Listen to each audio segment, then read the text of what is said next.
Hello, everybody, and welcome back to another episode of the WM32 Football Podcast. And today we are back doing another one of our 1-to-11s. This time it is me and Nelson, and we are going to come up with our very own team of the season so far. So this will be comprised of the 11 players who we feel have performed the best throughout the season so far. Have to say, though, before we start, this was very, very tricky to try and do. And obviously to make sure that there wasn't the same players in either mine or Nelson's team. So we have kind of deliberated and gone through our teams to ensure that we don't have the same players in there. So before anybody starts commenting on why certain players are in there, it's probably because either one of us had a player in there and we didn't want them in the same team. So anyway, Nelson, let's get cracking, shall we? So team of the season so far. Who's going to don the gloves for you? Who's in net? Well, Wes, back again with another 11v11. I actually have high hopes for my 11 against yours. So hopefully, and I think in a football match, my 11 has a good chance of winning. But to don the gloves to start off my team, I'm going to go for a keeper who I think has elevated his game since he's joined this club. Had a breakthrough last season, even though he's 27 years of age, or I think 28 now. But he obviously got a breakthrough last season when Arsenal's number one, Leno, was injured, came in, had a string of great performances, and fans started to question why was he even on the bench all this time if we have someone of his quality in goal. Led us to the FA Cup final as well, was crucial in that. So my keeper is Emiliano Martinez of Aston Villa. I think since he's come in at Aston Villa, he's done a good job. If you look at where Villa are at the table compared to where they are last season, I think he has a part to play as to why they are there. Like his first game instantly saves a penalty, keeps a clean sheet. Like that's the impact that he's had. I know there's been a few games. I know you mentioned the game against West Ham with Jesse Lingard. Yes, he has had some issues there trying to keep out easy goals, I would say. But I think his presence at the back has really helped Villa. I think the defenders feel secure. And that's one thing I noticed as well when we had him at Arsenal. I think the defenders as well felt really secure that they had a keeper like Emmy at the back. No offense to Leno, I'm not saying that doesn't provide that security, but I think Martinez brings that. And also, I think he's a really tall lad as well. I think 6'4", 6'5". So having that presence as well, I think really helps the team. I think he's got 12 clean sheets this season. I think that's second in the Golden Glove table. So again, Martinez. I'm going to go for Martinez as my goalkeeper. What do you think? Not a bad shout. I have to admit, completely agree with you. I think he's been fantastic for Aston Villa, and one of the reasons I think as well why they are where they are in the league. Obviously, they have got some great attacking players going forward, but I think as well Martinez's influence at the back, certainly from a goalkeeper perspective, definitely has not gone unnoticed.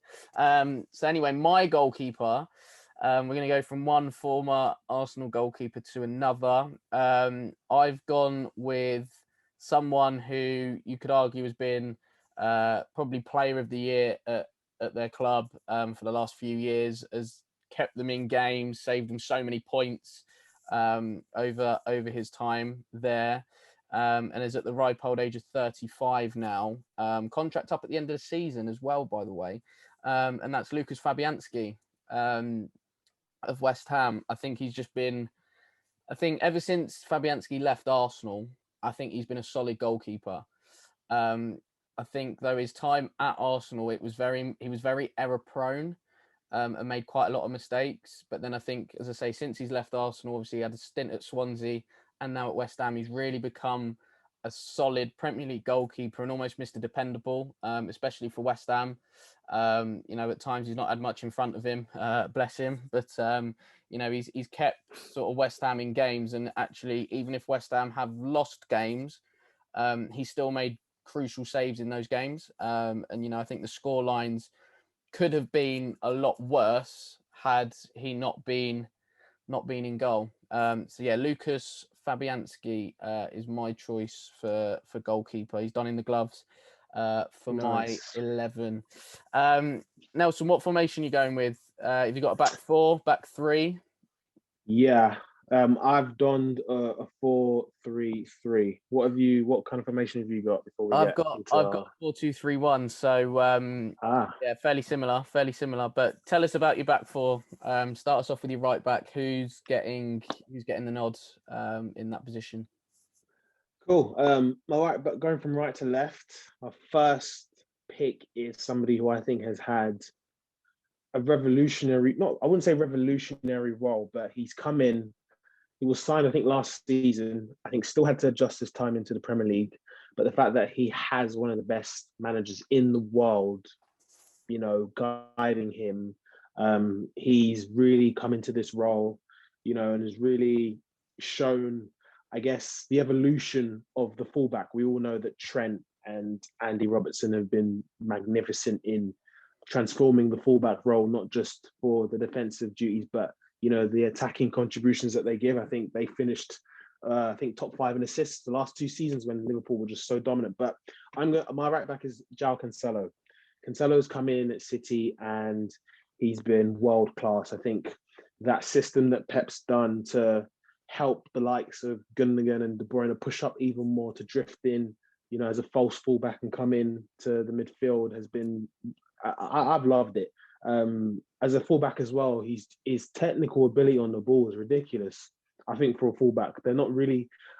Growing up, I never associated fullbacks. I think the entire back line you never associated with like technical ability. But now we know the game has evolved where, you know, players have to now play out from the back. And him, I think I watched the game against Arsenal and there was one chance he had where the ball was cut back to him and he fake shot it and the defender slid past him and outside of the boot nearly bent it into the corner. I was like, this is a fullback, yo. Like, this is mad. So he's got an abundance of quality and yeah, man, he's my right back. So I've really enjoyed seeing him, you know, this season and the way he's played. So he starts off as the right back. I'll move on to my 2 centre halves. My first centre half is somebody that you know because he's related to you. You know, you guys both have the same name, both to you in some way, and that's my brother Fofana, Wesley Fofana from Leicester City. This boy is only 20. He's only 20, you know. He's only 20, and he's doing bits like this for Leicester City. What really amazes me is the fact that I think is he his partnership, is it with Johnny Evans? Is he at the back with yeah. Johnny Evans? So him and his partnership with Johnny Evans, I think he's really settled in. Someone at 20 years old to come and adjust to the pace of the Premier League has been remarkable. Composure beyond his years as a centre half. I don't know what, but I'm speechless about this boy, man. That's your brother. He's ridiculous. And one thing that amazed me as well is the fact that last season we know that Leicester did have a good defense too, but that was with Evans and Soyuncu. And Soyuncu was highly rated. I really rated him highly. But you forget that he hasn't really played much this season, and that's down to this brother Wesley. Like, this Fofana boy has just kept him out, and that's a testament to Rodgers having the belief in him and him producing those kind of performances. And obviously we look at Leicester now, they're second in the table. So that has got to be one of the reasons why that's the partnership that Evans has created with Fofana. So he's my first centre-back in my team. My second, his partner, is another City player who we both rate highly, someone who's come in, and I've read a few articles regarding his mentality, his work ethic, his attitude that he brings second to none professional at City. They really admire his professionalism. He gets up first person there training, already in the gym before the training sessions even starts. I've read in the articles, and that's Ruben Diaz. Ruben Diaz is a warrior, gladiator in disguise, bro. He is ridiculous. Like, his defensive contribution, I think City have had over 10 clean sheets, and obviously he's been one of them. He's formed a great partnership with John Stones, who has revived his career at City after having, a really bad dip in form. And I think Stones has seen the quality that Ruben's brought and thought, you know what, I need to step up here because this guy is just playing on another level. So he brings a presence at the back that I don't think City have had in a long time since Vincent Kompany. That's a big shout for me to say because Vincent is highly regarded at City, not just for him as a defender, but him as a leader. And you could see a leader in Ruben Diaz. So I've really enjoyed him this season. Obviously, I watched the game against Arsenal on Sunday, and there was one moment when Aubameyang tried to sprint past Stones. Stones just bodied him out of the way, and then Ruben Diaz comes to him like he's his own brother, be like, yes, that's my brother, smacks him on, I was just like, yeah, that's like, you could tell that's the kind of things that helps a defender excel. I think just those little celebrations and those defensive duties to celebrate, not just the goals that help the team win, but doing your job at the best of your ability. So Ruben Diaz for me is going to partner Wesley Fofana in my back two. To finish off on my left back, this brother is my French brother. Has really come into Everton and really done really well to, first of all, shunt out a Premier League mainstay in Leighton Baines, who we don't forget is top Premier League quality, and at the same time has come in and made that left back his own. I think his passing range for a left back is I can't even start, bro. His passing range is mad. I remember one goal he set up for Richarlison from his left back position and hit it like a driven lobbed pass straight into the path of Richarlison, who just had to take one touch and bang it in top bins. So my left back to complete my back four is Luca Digne. I think I've noticed since he had an injury, which he recovered from really well. I think it was an ankle injury, but you could tell when he was out for that period of time, Everton struggled. Everton really struggled. So his presence as well at that left back, being able to provide those crosses as well from that left side, I think his decision making as well, like really top class. I think he was bought from Barcelona. Surprised he didn't even make it at that Barcelona squad, because I remember seeing him as an up and coming left back at Barcelona, and I really felt as though he was gonna break into that squad, but obviously that didn't happen for him. I think it's been a good career move for him personally to come to Everton. I think he's really enjoyed it at the Premier League. So yeah, to complete my back four, I've gone for Luca Digne. So João Cancelo on the right, Wesley Fofana and Ruben Diaz as centre backs, and Luca Digne on the left. Yeah, how am I going to follow that, Nels? Cheers for that. You've almost provided the champagne with that back four. So let me provide the lemonade for those that are driving for this party. Cool. So my back four, I'm going to start with my right back. I feel like this back four has been made in the EFL and the lower leagues. So I'm going to bring somebody to the table who was bought for quite a bit of money in the summer from Nottingham Forest. Actually started out as, I believe, either a winger or a central midfield player. Got moved to right back only last season, and he hasn't looked back really, and has been a really key player for his team this season for Aston Villa.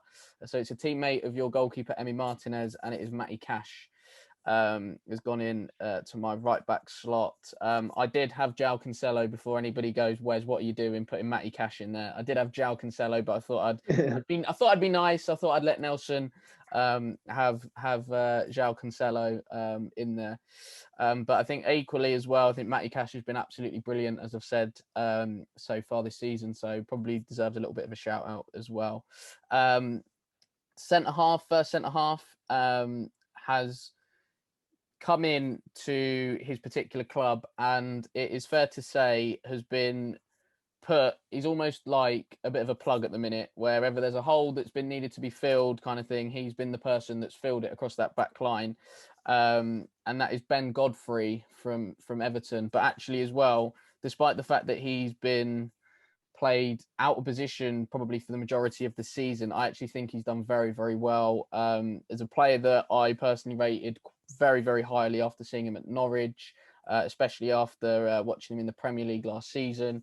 But I think this move to Everton has been fantastic for him. And I think it's taken his game on to that next level as well. So comfortable on the ball as well. Even when he in his younger days at Norwich and when he was going out on loan, even played in midfield. And you can certainly see those elements of him being a holding midfield player in his game. But yeah, Ben Godfrey is my first centre half. Alongside him is Ruben Dias, is teammate, a guy that you mentioned before in John Stones. Don't want to say too much on John Stones, Nelson, because I think you've covered it really. But John Stones has been absolutely brilliant again this season. And I think he has definitely put himself in contention for an England place now, given the form that he's had this season. So I personally think heading into the Euros, it will probably be Maguire and Stones as England starting two if they play with a back four, that is anyway.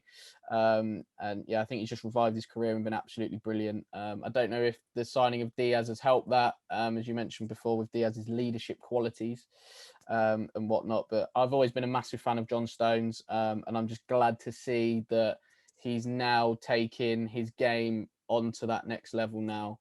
And I think it's been a little bit of a long time overdue for John Stones, because everybody knew his quality, but we just wanted to see it a bit more consistently. And I think that's happening finally this season for him. And now my left back, well, he can play on the left, he can play on the right. He's played as in a back three as one of the third centre halves. And he's been a revelation, I think, in the league this season. Made in Luton as well. So another one from the EFL. Obviously, we've had John Stones, who was at Barnsley, Ben Godfrey at Norwich and York previously, Matty Cash from Nottingham Forest. So lastly, my left back is James Justin. Like I say, been a revelation this year. Can play on the right, on the left, as I mentioned. Has also played it as a third centre back as well in the back three. And I think his biggest compliment that I can sort of pay him was the game against Wolves recently. And he was up against Adama Traore. And Adama Traore is probably one of the hardest wingers to play against in the league. I'm not saying he's the best winger in the league, but he's probably one of the hardest wingers to play against. And James Justin just had him on lock like all the time.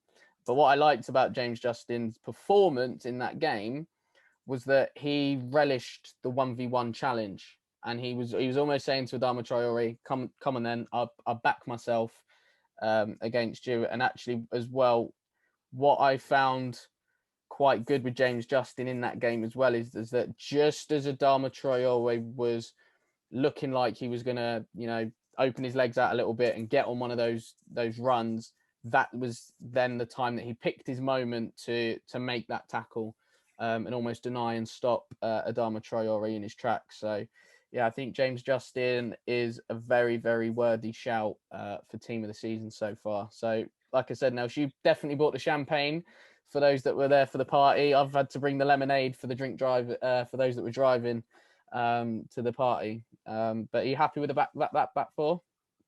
Yeah, I think both of our back fours are really well. I'm really impressed with your one, especially James Justin. I think that's a really good addition in there because I've really enjoyed seeing him. Like Leicester's defense is sorted. Like obviously we know Johnny Evans is into in his 30s now, but I think Leicester really can look forward to their back line if that's where they want to be. Because I think we know that a lot of clubs have a lot of business models where they sell on young players for a profit. But I actually hope that these two can be mainstays in that Leicester squad, and Leicester can obviously build on. So we'll see from there. But yeah, I really like your back four, man. Good stuff. Good stuff. Right, Nelson, talk me through your midfield. You mentioned earlier that you're going for a 4-3-3. So who's made the cut in your midfield three? This one's a mazza. I'm like, this one's crazy. So this guy, I'm gonna start off with him because I think a lot of people were not expecting him to perform the way he has. And obviously his teammate has already been mentioned in your XI with Lucas Fabianski. And my first midfielder will probably play the deep line midfielder will be Thomas Souček. He has been he's been a revelation. I think it's been a breath of fresh air, actually, just seeing West Ham in general, the way that it performed, the job that David Moyes has done. I know it has been a struggle for you personally. Like, I know seeing them fourth, seeing them, they're currently the best London club right now, which obviously hurts me as an Arsenal fan as well. But that's it now. You rub it in, pal. Yeah, you rub it in. but no, he's been a revelation for that squad in particular. I think his goals from deep lying midfield has been like, I think no one expected that as a part of his game. I think you mentioned at one point, like, he's like the Czech Fellaini when Fellaini was bossing it at Everton at one point. So that's a really good comparison with Thomas Souček. But I've really enjoyed him. But, runs deep from midfield, tall lad. I think he's strong. Isn't the most attractive player on the ball, but I don't think West Ham care about that. I think the fact that he gets the job done and can come up with an odd goal is really important, because I'm not sure.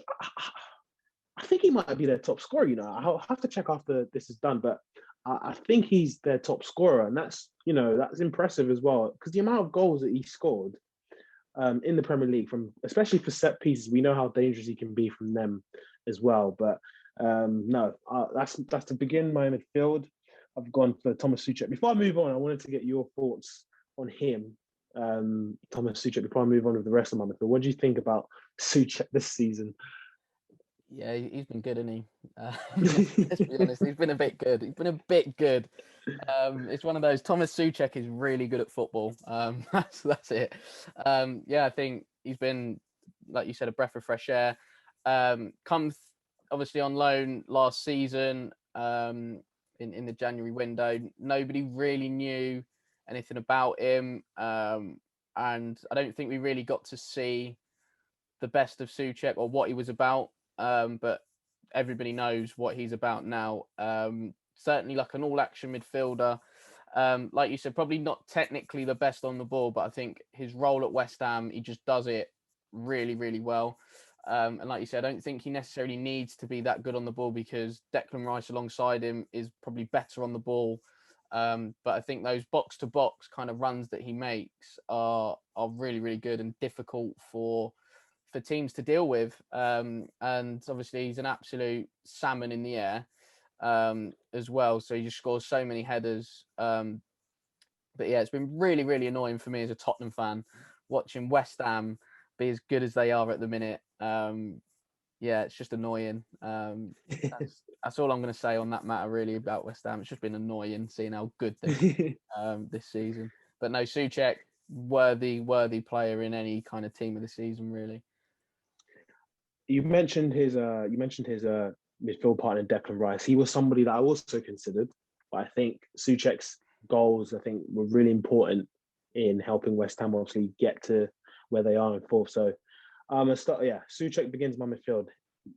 His midfield partner, I've got two number 8s on either flank to support Souček. So the first one is this boy. This man, this brother.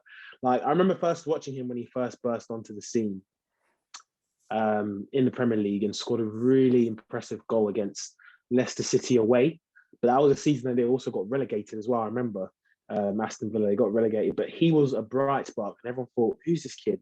This kid's going to be a top player one day. He's changed his hairstyles over the day, got a nice, looking goatee, and he's got the whole, headband and everything. Like, he's changed up everything. He's matured over the years. I think with any young player or any young prospects, you always think that, or it could get to their head that they're better than the team. But he really got stuck on. He just really got on with it. I think his time in the Championship, I think, has really bet him well to make that jump now into the Premier League. Was literally their saviour last season in keeping them up. That final goal on the last day of the season, we all remember, just grabs it, left foot, like, just into that. So my midfield partner to start off with is Jack Grealish. Jack Grealish is just taking it up another notch this season. We had a discussion No, I think a lot of people have had discussions regarding whether or not he should be part of the England squad heading into the Euros. But I think he's already. I personally think he's booked his spot. I think the couple of performances he had when England did play this season, I think a lot of people were like, wow. I think people were worried that he wasn't able to take it up to that next step at international level, especially when you've got the World Cup and Euros. That's also another kind of level to upgrade to. But he's really done bits. I never forget that flick he done in the Netherlands. The ball just came to him, just flipped it over the person's head, and I was just like, yeah, this boy's ready. Like he's just enjoying. He plays football with a freedom that I haven't seen in a long time. He has a freedom on the ball when he has it, and he just drifts past people. Emi Martinez said he's the most talented player he's ever played with. That's crazy considering Martinez has been at Arsenal and has seen top ballers come in and out, like the likes of Mesut Ozil. So the fact that he said that, I don't know. I think that's just, we all know Jack Grealish' talent. So his goals, again, adds goals to his game, goal contributions and assists as well. And being the captain as well, like I said, he matured over the years. So he now has that leadership to bring to the squad from midfield. So he is another person in my midfield. Another person who completes my midfield three is another person who's more of a 10, but can play in the 8. And that somebody is James Maddison. Again, we're going to have the discussion about who Gareth Southgate should bring to the Euros. Should it be Foden? Should it be Rice? Should it be Mason Mount? Should it be Grealish? Should it be Maddison? The amount of options we have, by the way, it's ridiculous. Like we've got options on options, like NSG options. That's what we're saying. So, like Maddison completes my midfield three. I think ever since, like you mentioned, like Ben Godfrey being at Norwich, Maddison was at Norwich as well. Really, really attractive player, but also can work hard, has the ability to shoot set pieces, long shots. I think you remember that goal he scored against Hughes to win the game from like 25 yards, bottom bins, 25, boom. He's got it all, and he's got an impressive weak foot as well. I think people don't notice a lot. Like I really enjoy seeing him use his weak foot a lot. He scored some cracking goals with his weak foot, and I personally think players really need to use weak foot a lot more in terms of their usage, because that makes them a bit more unpredictable. Yeah, Maddison completes my midfield three. So I've got Souček, Jack Grealish, and James Maddison. So I'm happy with that. Not a bad midfield three, I have to say, and completely agree with your points on Grealish as well, in the sense that I think his time in the Championship helped him massively. It was almost like he became a leader in that Villa dressing room. Took on that added responsibility of being captain for his boyhood club, and I think he's thrived off of that added responsibility as well. And yeah, is a player that has certainly won me over time, I have to say, because I was a little bit like, okay, it's Jack Grealish, okay, right, like, but there's this one, there's that one, there's this one, there's that all ahead of him, and yeah, I think over time, like I say, he's definitely won me over. And James Maddison as well, as a player that I really, really like. I know you mentioned that strike from 25 yards. Thanks for that. I was in the crowd that day. So yeah, ended up getting lost on the way home as well, which didn't help to add to a disappointing performance. But no, both of those two, I think, certainly are in the conversation for Gareth Southgate's Euros squad this summer. Right, now, so my midfield, I'm going to go with my midfield three, but it's a 2 and then a 1 in front. Cool. So the first one that I'm going to go with is somebody who has had a massive purple patch this season, and has kind of come out of nowhere and turned into a goal scoring midfielder, İlkay Gundogan. And yeah, I just think, like I say, he's come out of nowhere, all these goals that he keeps scoring, because his role's definitely changed this season under Pep and in this City side, because beforehand he was playing a lot deeper and he was almost dictating games. Now we're almost seeing a similar type of player to, probably, I would argue, Frank Lampard, in that, okay, still good at keeping the ball, but is making late runs into the box and getting goals off the back of it. And, obviously sent Davinson Sanchez back to Colombia not so long ago as well. So, yeah, but I think Gundogan as well, over the time he's been at City, he's been a really, really good player. I think he's been very underrated. I just think it's been unfortunate for him that he's had the likes of David Silva and Kevin De Bruyne and, you know, all of those guys ahead of him. But he's certainly making his mark now in this City side. But I think people are actually forgetting his age as well. He's 30. So perhaps he's probably got a couple of years left, you would argue, at the top. But this season so far, he's been fantastic. Then my other central midfield, my central midfielder, Gundogan, central midfield partner, if you like. I lost my words for a second there. This was a very, very interesting one. I have to admit, I did have Thomas Souček in there, but again, I'm being nice. Thought I'd let Nelson have that one. And this was a straight toss-up, so I'm going to reveal my candidates, if you like. So one of them was a teammate of Ben Godfrey's at Everton in Alan.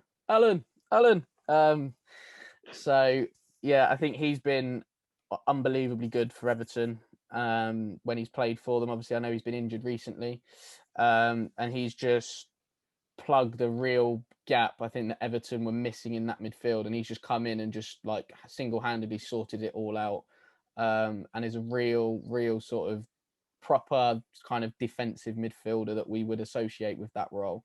I think his biggest compliment as well, I remember when Everton were linked and due to sign him, Tim Vickery, the South American football expert, said that he is a coach's dream, because he just senses danger and, you know, puts out fires, if you like. And, you know, when Tim Vickery speaks about a player, like, you listen. So, yeah, that was him. But I have gone with somebody who has been a revelation yet again, and has been a much needed addition to his team. Literally Mr. Dependable, plays near enough every minute of every game at the moment, and I think that is a testament to him, and that is Pierre-Emile Højbjerg of Tottenham. He's just been brilliant for Tottenham. Yeah, literally probably first name down on the team sheet, Højbjerg, because I think without him, our midfield is non-existent, really. So yeah, he's just come in and been a breath of fresh air for us. Little bit, I think he's probably the Wanyama replacement, but I think he's better on the ball, can spot a good pass, can Højbjerg, and yeah, I think he's just been absolutely brilliant for Tottenham. So yeah, I've got Højbjerg and then Gundogan, and then just ahead of those, I must admit, somebody needs to go and check this guy's back, because he's carried his team from the moment he signed, came into the Premier League just over a year ago, and has been probably one of the standout players in the league ever since, and that is Bruno Fernandes. Literally carried Manchester United time and time again. He is their go-to player, the sprinkling of the stardust in the United team, because he just comes up with important goals, important assists in games, and at important times, important moments. So I think, yeah, Bruno's definitely in with a shout for team of the season. And yeah, I just think his contribution to Manchester United as a football club has just been second to none. Really upsets me, because Spurs were linked with him and were very, very close to signing him, along with Ruben Diaz as well. So to see those two now shining in the Premier League is really, really frustrating and really, really annoying, because it's certainly a case of what could have been from a Tottenham perspective. But like I say, Bruno's just been top draw, and yeah, I'm looking forward to hopefully getting to see him up close very, very soon, when fans are allowed back into stadiums. So yeah, my midfield three is Højbjerg, Ilkay Gundogan, and then just ahead of them in the number 10 position, Bruno Fernandes. That is a very good midfield battle that I'd be looking forward to. Like, yes. If that three played against our three, yeah, that's a really good midfield three. Yeah, I'm looking. I wanted to personally mention something on Gundogan, because I really enjoyed him. First time, obviously, we all kind of noticed him. I think he was a revelation for Borussia Dortmund at the time. I think Jurgen Klopp brought him in at Borussia Dortmund, and I really enjoyed him there. He did add goals to his game at Dortmund, but I think he's also suffered a lot of injuries. So I'm really, like you said, he's had to go through certain periods of, struggle because of the injuries. But like you said, I think he's turned 30. Guardiola's seen that he's able to provide these goals from deep, and it's worked out. So, no, really happy for him. So he's been ridiculous this season. But should we head over to the front three then? Of course. Tell me who's made the cut for your front three. This will be very, very interesting as well. Off you go. Oh, I don't know where to start. This is mad one. Okay. I'm gonna start with my left wing. Get this out of the way, because a lot of people are gonna question where my loyalties lie when I mention this brother, because he is a rival player. But he is my favorite player in the league. I can't say this enough. Wes knows how much I love this brother, and he doesn't play for my club. He started off the season I think he was top scorer at one point.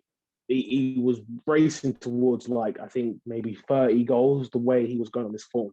Scored an absolute screamer against my club in the derby that me and my brothers were left for dead, because he came in, cut inside, and didn't think he was going to do it. But that he's clearly smoking that confidence, because at the end of the day, he just bent it in from 35 yards in the bottom corner. So my left winger to begin with is Sonaldo himself, Heung-min Son. Wes, I can't. Nelson, your affinity with Heung-min Son is a better love story than Twilight. I've made my mind up on that one, definitely. Wes knows me really well, and we're rival supporters, but he knows how much I love Heung-min Son. It's not just the goals that he brings. We know he can bag goals. It's his work rate, his ability to work for the team. He's unpredictable in the sense that I think he's the best two-footed player in the league, probably in the world, up there, top 5 best two-footed players, because he's unpredictable. He can either go left, bang it with his left, go right, bang it with his right. And I think his partnership with Kane has been ridiculous. I think they're the best duo, in Premier League history. I think they're getting to that point in terms of contributing for each other, the best duo ever. And it's worked really well. And yeah, I think he's been one of the shining lights. I think you can obviously agree with me. One of the shining lights of obviously a not so good season for Spurs, and he's just taken his game up to another level. So I would be so happy if he actually finished top scorer. I think he deserves it. I think a lot of the world don't take into account that he is world class. He is world class. Let's just put it out there. He's world class. That's my boy Sonaldo. Anyways, I'm gonna end it on here before everyone questions my loyalty. Keep talking. Listen to this all day. Son starts off my front three on the left. On the right, I've gone with another. His nickname is Starboy at our club. The Starboy that's just doing things, running around, creating havoc for defenders. He started off at the academy on the left side, I think, but Arteta has shifted him over to the right this season, and his performances have just gone up another level. A candidate to that was battling him in this spot was actually another young player who I think both of them will go up for PFA Young Player this season, and that's Phil Foden. Phil Foden, we all know how good he's been this season. I think you even put an appreciation post for him after the game against Liverpool because of how good he was. Absolutely ridiculous, and I think he's still only 20 years old. So the person who completes my right wing is Bukayo Saka. Boy, Bukayo Saka, still only 19 years of age. Obviously broke into the England squad. I was actually hoping that he'd play for Nigeria, represent the Niger boys at some point. But he's obviously, I think his quality shouldn't just be for Nigeria. No offense to Nigerian international team, but we all know the England quality is just a bit has more quality, and his quality deserves to be in that England squad. And the thing is, we all know how versatile he is. He can play across that front line, in the middle, on the left. Can play at left back. Let's not forget he had a stint at left back for Arsenal. The reason why I put him ahead of Foden is because I think Foden is surrounded by those world class players with him. I think that helps his game. But I think Saka, the fact that he's surrounded, no offense to just crap, like he's surrounded by absolute crap. I'm an Arsenal fan, and he's surrounded by absolute crap, and he's been our savior this season. There's been times where I think, especially since the turn of this the new year, where we beat Chelsea. I think that game against Chelsea, we beat them 3-1, and he's just taken it up another level. The next game, he bagged an assist to set up the winner against Brighton for Lacazette. He just goes on these driving runs. I think the last home game he played against Leeds, last game he played against City, but the last home game against Leeds where we won 4-2, he won a penalty. VAR checked that out and just decided, I'm gonna just win another one. Like just casually just won another penalty. Like I don't know and he's adding goals. Sorry, I just forgot to add that he's adding goals. So I think he's scored the most goals by a teenager this season, which I think is remarkable. But I think it just goes to show like the crop of young talent we have that's growing at England. Like you've got Foden, you've got Mason Mount, well, then again, you've questioned Mason Mount's ability from time, but Mason Greenwood, another top baller, and Bukayo Saka. So England, if we don't win 2026 World Cup, just disclaimer, like, something's wrong with our squad. But Bukayo Saka is on the right wing for me. So I've got Son on the left, Bukayo on the right. To finish off my 11, Wes, I've given you you obviously reveal your number 9. He was considered in my squad, but obviously you will mention him later on. But I've gone for somebody who I think one. Let me tell you this. I saw an interview with him with Tubes on Soccer AM, and I didn't understand it because Soccer AM, I think, obviously does interviews with top players, and at that point, I never considered him a top player because I just felt as though he was potentially going to be another Bambi on ice for Everton. I actually thought that at one point, because he had a lot there, he had a lot going for him, but he just wouldn't convert his chances, and I was like, okay. I mean, Everton is not a big club, but they've done well to maintain their status within the top half of the table. That's it, Nelson. You annoy all Everton fans by telling them they're not a big club. Go on. No. I don't think they're, I don't think they're a big club. That's my honest opinion. But at the same time, like I felt like this was an opportunity to just break out, just like we saw Lukaku do at Everton, just be that top striker to then obviously get him the career move that he now has with Inter. But something happened. I think since Ancelotti's come in, he's realised his potential, and I think he's just a flick of the switch. He started banging in goals left, right, and centre, and I just couldn't believe it. But it's a testament to him for the amount of hard work he's put in to be, Everton's number 9, top number 9. And as you all know, that person is Dominic Calvert-Lewin. Again, like I said, like I never thought he reached this level, but I'm really glad that he's proved me wrong, because now he's again in contention, I think, to reach the Euros. I think when you look at the amount of strikers that we have, I think having 2 number 9s in Kane, who we know is a bit different to Calvert-Lewin in the sense that Kane can really drop in from deep and has that quality to bring in there. Calvert-Lewin is obviously like your typical kind of target man, but can finish left foot, right foot, tall, can head, all of that. So his goals have really helped Everton this season. So I've been really happy for him, man. There's nothing I love better than people proving me wrong. So Dominic Calvert-Lewin completes my front line with Bukayo Saka on the right and Sonaldo on the left. Yeah. Not a bad front three. I may have to leave your social media handles in the comments on the YouTube video, so people, Everton fans especially, can at you by saying that they're not a big club. So yeah, not a bad front three. I have to admit, I've definitely got 2 players who will surprise a lot of people in my front three. So I'm going to start with my right-hand side. Now, we are used to seeing levels from this guy, and has consistently done it over the last couple of years. Unfortunately, though, his team have had a drop-off, yet this guy is still currently the top goal scorer in the league, in the Premier League, and that's Mo Salah.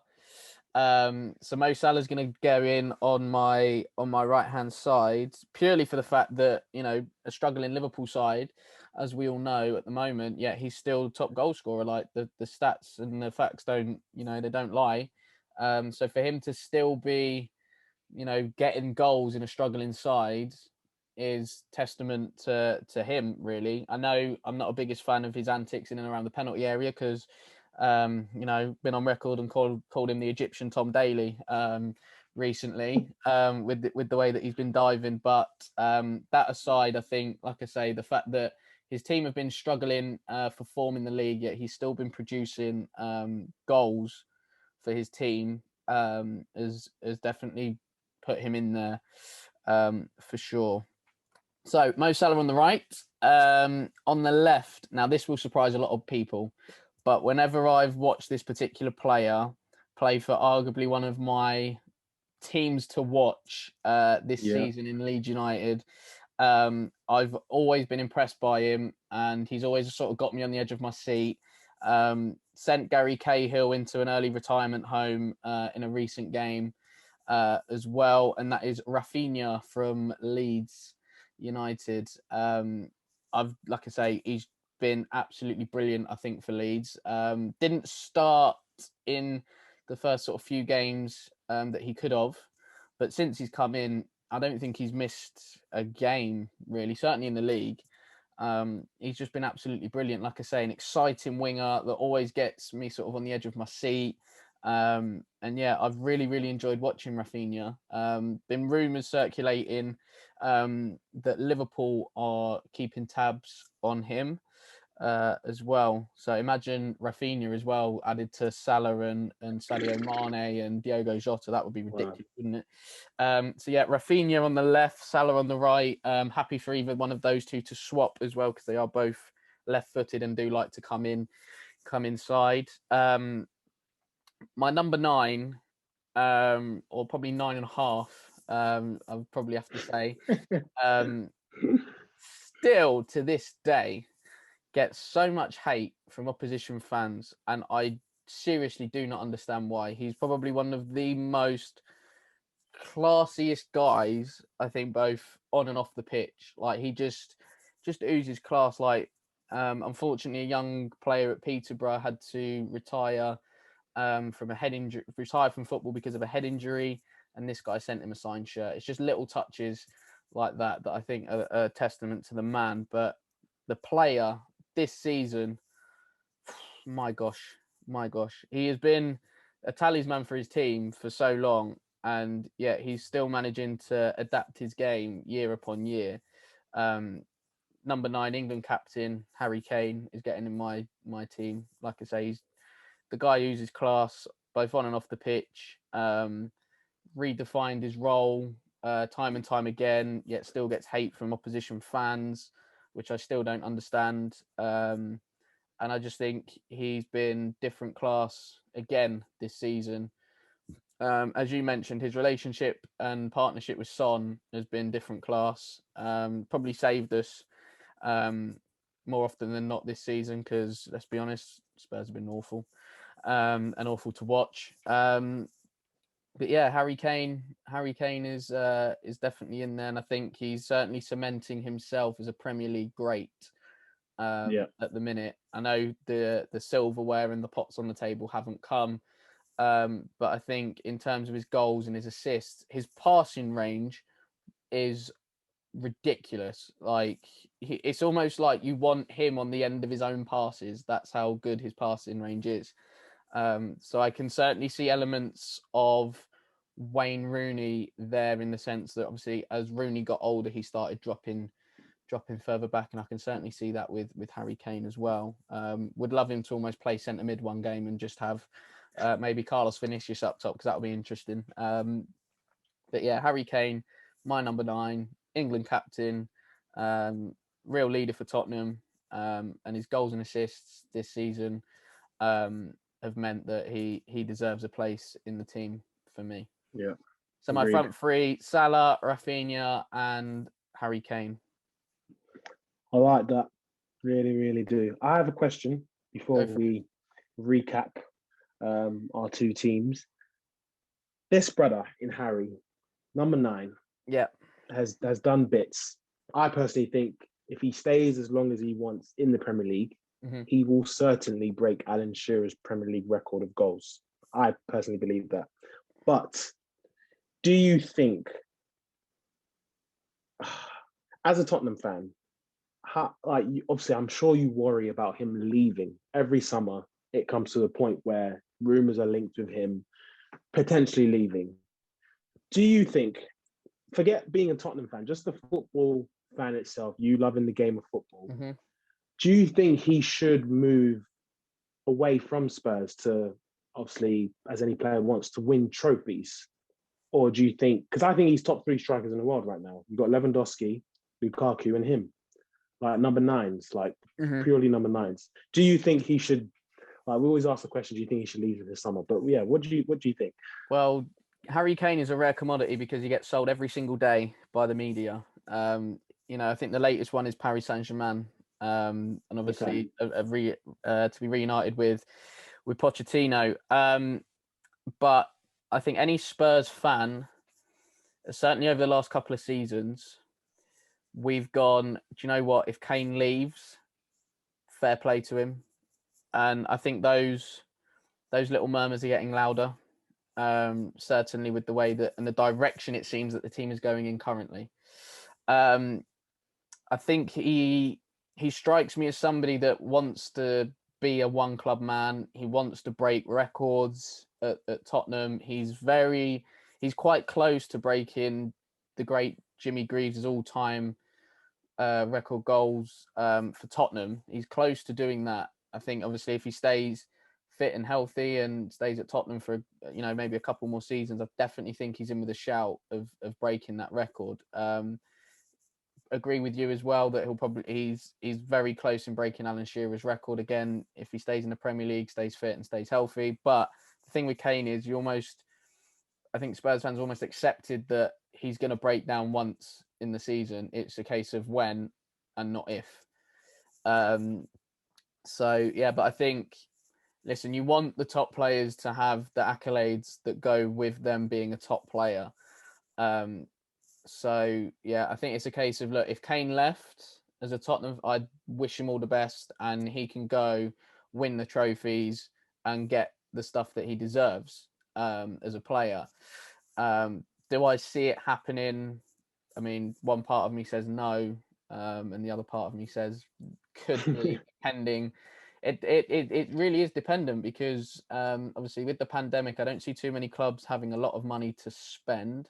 Yeah. Obviously, Real Madrid didn't even make a signing in the 2 transfer windows, and that hasn't happened for, I believe, the best part of 70 years or something. Barcelona are in more debt than you can believe.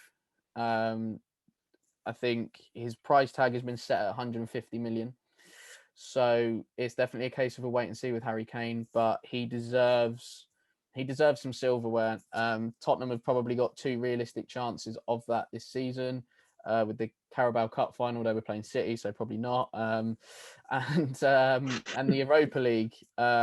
So yeah, I think it's definitely a case of we will see with Harry Kane. But I mean, as a Tottenham fan, as a fan of football, you want to see the best players in the Premier League. Obviously, me being English and whatnot, you want to see the best players in the Premier League. And Harry Kane's certainly one of those sort of best players in the league conversations for sure. But yeah, look, I think if he did leave, obviously every fan of a rival club will be at Tottenham fans going, look, you can't keep hold of your best players again. But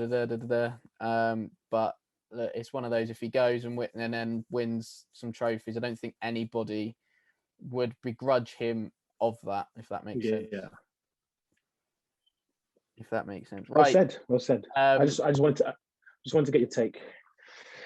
That's all right. That's all right. Right, Nelson, we're going to need somebody in the dugout, somebody to take charge of these 2 teams that we've picked. I'm going to let you go first. Who is your gaffer? Who's your manager of the season so far?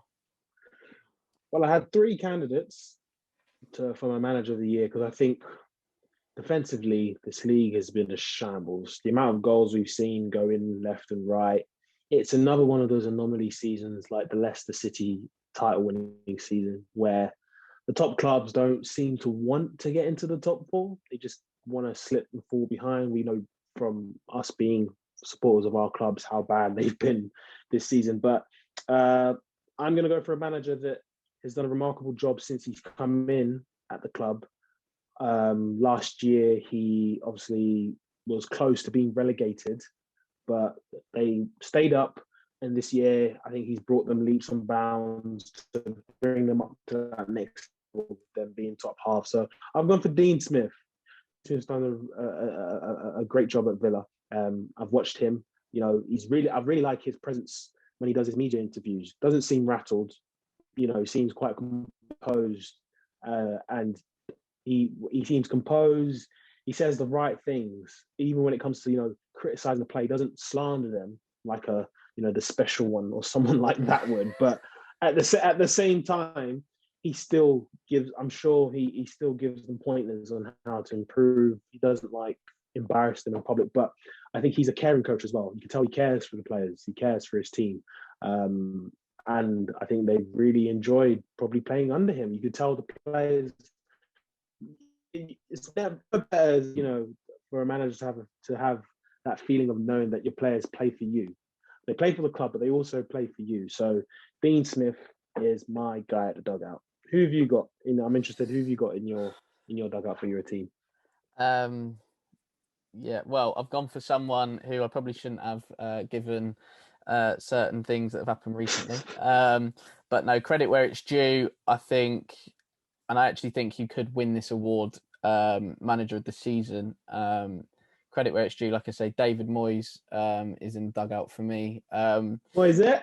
Moyes there. Yeah, obviously we know. I think Moyes, like I say, we know what he did at Everton and the job he did there. Fantastic, realistically. No, I don't think anybody's going to take that away from David Moyes.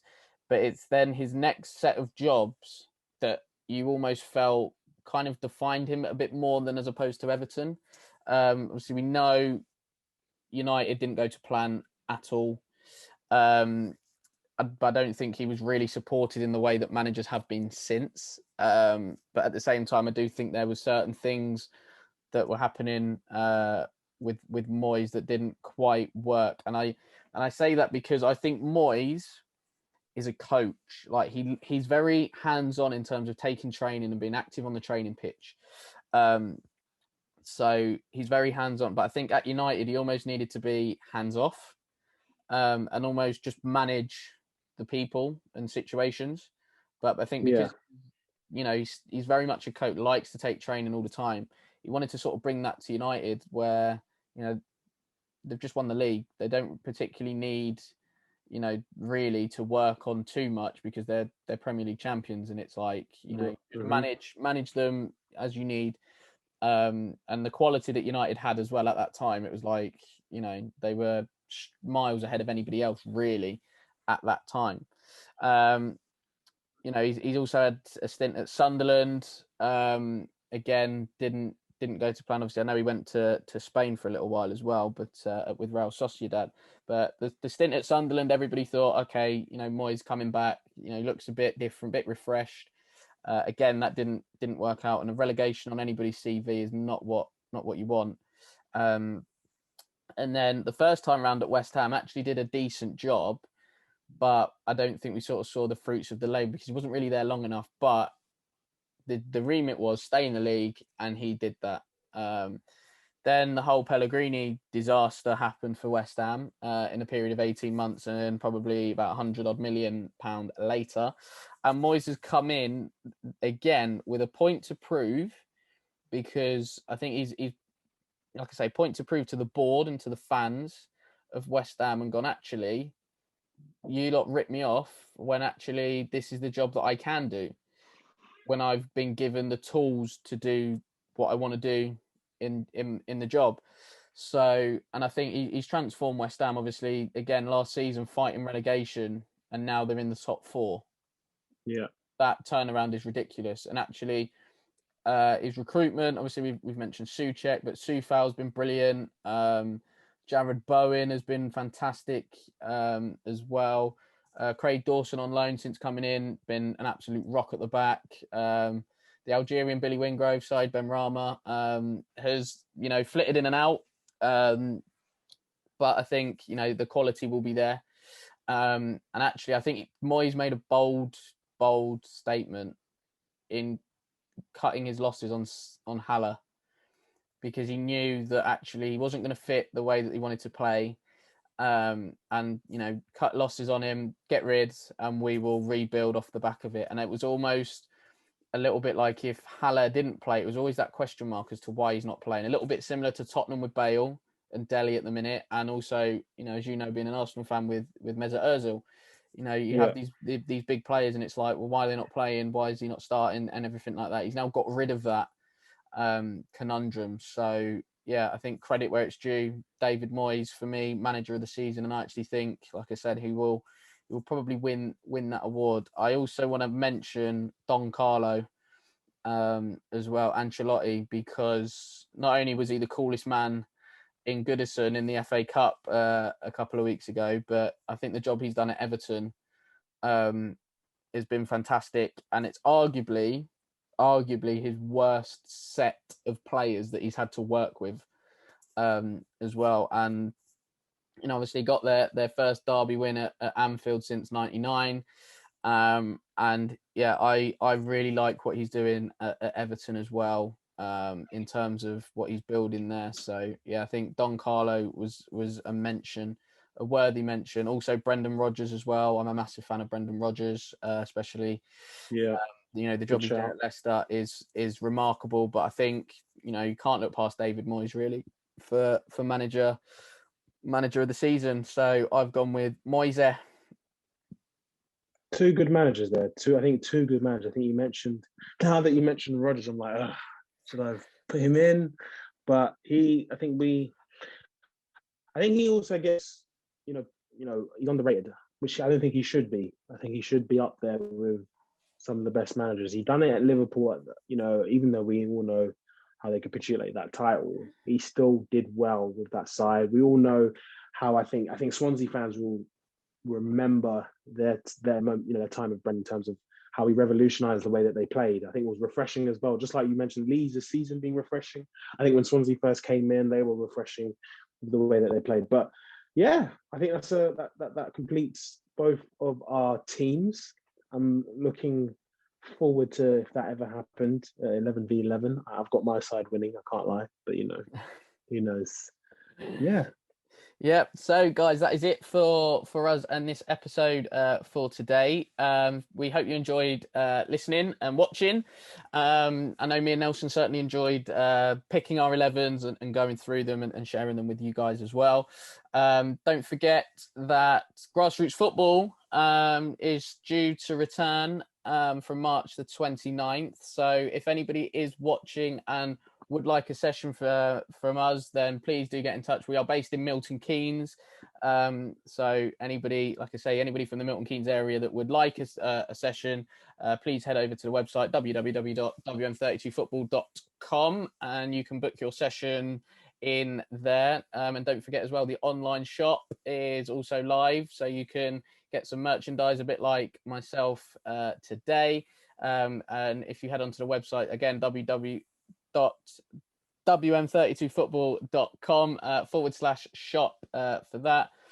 Follow us on all social media platforms as well at WM32football for more content, and hit that like and subscribe buttons as well. Comment your thoughts on our teams. If there's any players that you feel like we've missed out, any managers that you feel like we perhaps should have picked over the ones that we did. And we are very, very close to hitting that 100 subscriber mark. So we would really, really appreciate it if you do subscribe to us and we can hit that fantastic milestone of 100 subscribers. And yeah, also follow us on Spotify as well, where this particular episode will be as well. All right. So Nelson, thank you very much for today. Thank you for having me. Looking forward. Thank you.